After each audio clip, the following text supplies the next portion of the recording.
Be ready. Start. The learned Solicitor General then challenged the orders of the Division Bench of the High Court on the ground of violation of the principles of natural justice. It was contended that while the High Court had concluded the hearing and reserved judgment on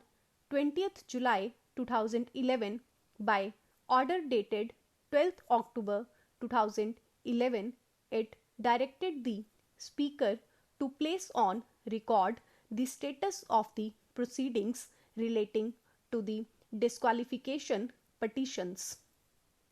Although the same were duly filed without giving the parties further opportunity of hearing with regard to the said records, the division bench directed the matter to be listed for further consideration on 19th December 2011. It was submitted that though the bench did not assemble on 19th December 2011, the division bench delivered the impugned judgment on 20th December 2011 without any further opportunity of hearing to the parties. The learned Solicitor General submitted that the procedure adopted was contrary to the law laid down in another case wherein it was stated as under.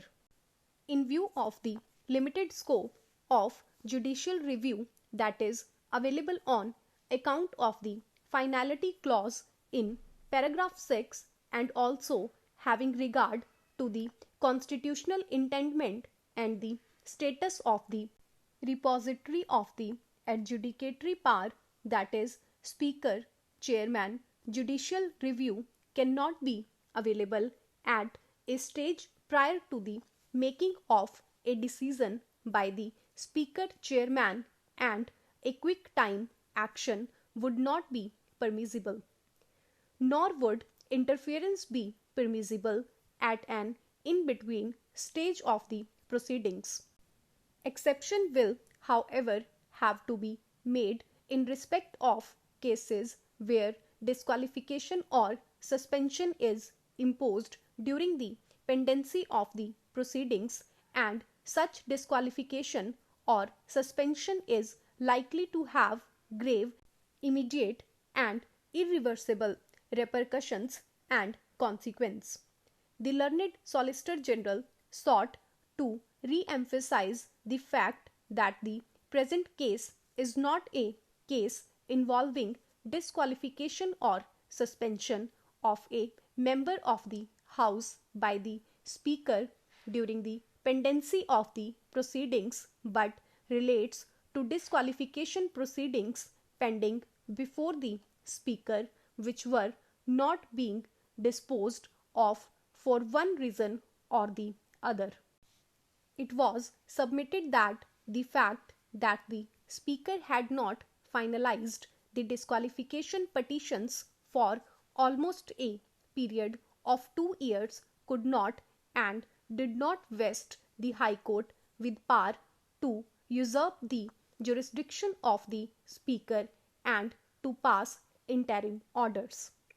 The learned Solicitor General lastly urged that the single most important error in the impugned judgment is that it sought to foreclose the right of the Speaker to decide the disqualification petitions under paragraph 4 of the 10th schedule. The said decision was also wrong since the division bench chose to follow judgments which related to the concept of split under paragraph 3 of the 10th schedule, which today stands deleted therefrom. The learned Solicitor General submitted that there was a clear difference between matters relating to the erstwhile paragraph 3 of the 10th schedule and paragraph 4 thereof. while paragraph 3 of the 10th schedule required proof of two splits, paragraph 4 requires proof of only one deemed merger. The learned Solicitor General submitted that there was no concept of deemed split in paragraph 3. It was submitted that paragraph 4 is meant only as a defense to a petition for disqualification, and the same would succeed or fail depending on whether there was a deemed merger or not. It was further submitted that under paragraph 4 of the 10th schedule, the Speaker was not the deciding authority on whether a merger of two political parties had taken place or not.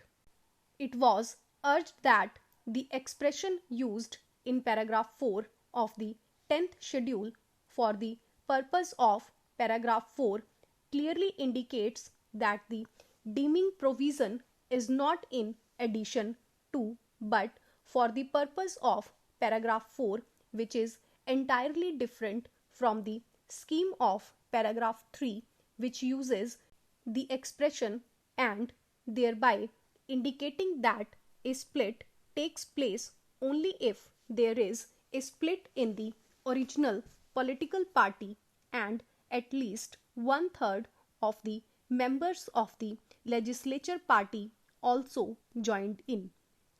It was further submitted that the use of the expression if and only if in paragraph 4 of the 10th schedule is to re-emphasize the fact that the Speaker cannot decide whether merger of the original party had taken place, as he is only required to decide whether merger was a defense in a disqualification petition filed under paragraph 6 of the 10th schedule. The learned Solicitor General then urged that the submission advanced on behalf of the respondent number 1 that in view of the delay by the Speaker in disposing of the disqualification petitions, this court should decide the same was wholly misconceived, since it presupposes the vesting of power to decide such a question on the court, though the same is clearly vested in the Speaker. Even otherwise, the most that could be done by this court would be to dismiss the special leave petition.